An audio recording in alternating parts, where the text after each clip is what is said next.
రాష్ట్ర ప్రభుత్వం అయితే అక్టోబర్ 27 సాయంత్రం 6 గంటల నుంచి నవంబర్ 28 సాయంత్రం 6 గంటల వరకు అయితే 144 సెక్షన్ హైదరాబాద్ సిటీ మొత్తంగా కూడా అమల్లో ఉంటుంది అని సిపి నిన్న ఉత్తర్వులు అయితే జారీ చేశారు. సో ఈ నేపథ్యంలోనే చాలా విమర్శలు అయితే వస్తున్నాయి. అంటే నిరసనలు, ధర్నా చౌక్లో తప్ప ఇతర ప్రదేశాల్లో అసలు అనుమతి లేదు, 5 కంటే ఎక్కువ కూడా గుమిగూడ్డానికి లేదు అన్నటువంటి ఉత్తర్వులు జారీ చేశారు. మనకు తెలుసు ఇంకా 2 రోజుల తర్వాత దీపావళి ఉంది.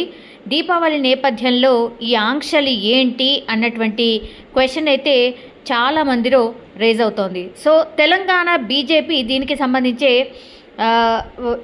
ఎక్స్ వేదికగా ట్వీట్ చేసింది. కాంగ్రెస్కి సంబంధించి ప్రభుత్వం ఎట్లా ఉంది ఏంటి అనేది ట్వీట్ రూపంలో చెప్పే ప్రయత్నం అయితే చేసింది. ఇందులో చాలా క్లియర్గా అండ్ చాలా స్పష్టంగా వన్ సైడెడ్గా కాంగ్రెస్ సర్కార్ వెళ్తోంది అన్నటువంటి మెసేజ్ని అయితే ఇచ్చే ప్రయత్నం చేసింది. ఎందుకంటే ఒక వర్గానికి కొమ్ము కాస్తూ మరో వర్గంపై వివక్ష చూపడమేనా కాంగ్రెస్ సెక్యులరిజం అని క్వశ్చన్ చేస్తోంది. ఎందుకంటే హిందూ పండుగలపై వివక్ష ఎందుకు చూపిస్తోంది కాంగ్రెస్ పార్టీ? ఎందుకంటే ప్రతి పండుగకు ఏదో ఒక విధంగా కక్ష సాధింపు చర్యలు తీసుకుంటోంది అన్నటువంటిది ట్వీట్లో క్వశ్చన్ చేసే పరిస్థితి కనిపిస్తోంది. ఎందుకంటే హిందూ పండుగలపై కాంగ్రెస్కు ఎందుకింత ద్వేషం అని ఒక ఫోటో అయితే పోస్ట్ చేసింది. ఇప్పుడు ఆ ఫోటో కాస్త వైరల్గా కూడా మారిపోయింది. ఎందుకంటే దసరా నవరాత్రుల్లో మనకు తెలుసు, దసరా నవరాత్రుల్లో పూర్తిగా డీజేపై అయితే బ్యాన్ విధించింది. బికాజ్ సౌండ్స్ వల్ల చాలా డిస్టర్బెన్స్ క్రియేట్ అవుతోంది. ఇది ఎంతవరకు కరెక్ట్? సో దీనిపైన నిషేధం విధిస్తున్నాం. ఆ పెద్ద సౌండ్స్ అనేది అస్సలంటే ఎలో చెయ్యము అనేటువంటిది. సో డీజేపై బ్యాన్ విధించింది దసరా నవరాత్రుల్లో. ఇప్పుడు దీపావళి పండుగ టైంలో ఈ 144 సెక్షన్ విధించడం ఏంటి?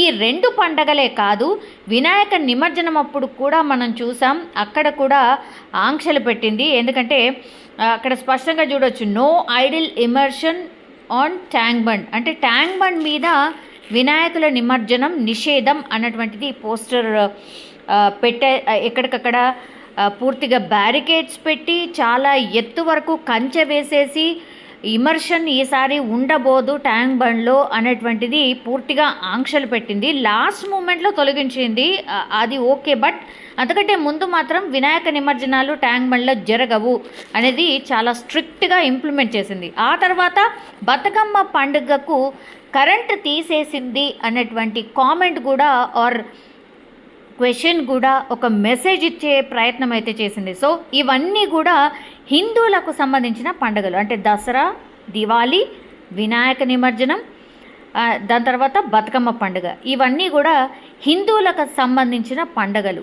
ఈ పండుగల మీద కాంగ్రెస్ సర్కార్ వివక్ష చూపిస్తోంది.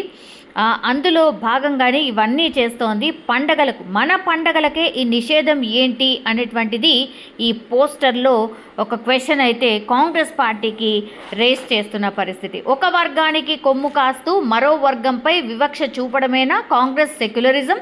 హిందూ పండగలపై కొనసాగుతున్న వివక్ష, ప్రతి పండుగపై ఏదో విధంగా కక్ష సాధింపు చర్యలు, హిందూ పండుగలపై కాంగ్రెస్కు ఎందుకింత ద్వేషం అనేటువంటిది ఆ ట్వీట్లో స్పష్టంగా కనిపిస్తోంది. ఆ ట్వీట్లో అన్ని పండుగలకు సంబంధించి పిక్స్ కనిపిస్తున్నాయి. ఆ తర్వాత సీఎం రేవంత్ అక్బరుద్దీన్, ఎంఐఎం అధినేత అక్బరుద్దీన్ ఓవైసీతో కరచాలనం, అంటే షేక్ హ్యాండ్ ఇస్తున్నటువంటి పిక్ని కూడా మనం స్పష్టంగా చూడొచ్చు. సో దీపావళి వేడుకల్ని దృష్టిలో పెట్టుకునే ఇట్లా 144 సెక్షన్ ప్రతి పండుగకు ఇట్లనే విధిస్తున్నారు. ఇది ఎంతవరకు కరెక్ట్ అనేటువంటిది క్వశ్చన్ చేస్తోంది బీజేపీ.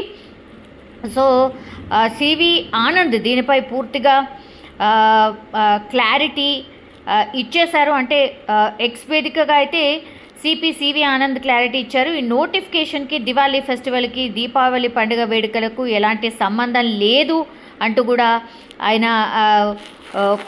ట్వీట్ చేస్తూ ఆయన ఆన్సర్ ఇచ్చే ప్రయత్నం చేశారు. కానీ అనేక రకాల ఆందోళనలు కావచ్చు, సచివాలయం, సీఎం నివాసం, డీజీపీ కార్యాలయం, రాజ్భవన్ అన్ని చోట్ల కూడా కొన్ని గ్రూపులు ఆల్ ఆఫ్ సడన్ దాడులకు ప్లాన్ చేస్తుంది. సో ఇంటెలిజెన్స్ వర్గాల హెచ్చరికలతోనే మేము ఇట్లా 144 సెక్షన్ విధించడం జరిగింది అనేటువంటిది ఆయన చెప్పే ప్రయత్నం చేశారు. కానీ ఒక రకంగా మిగతా వాళ్ళు మాత్రం మాట్లాడుకుంటుంది ఏంటి అని అంటే, ఇది పూర్తిగా కర్ఫ్యూ విధించడమే ఒక రకంగా కర్ఫ్యూ లాంటి స్థితినే క్రియేట్ చేస్తున్నారు.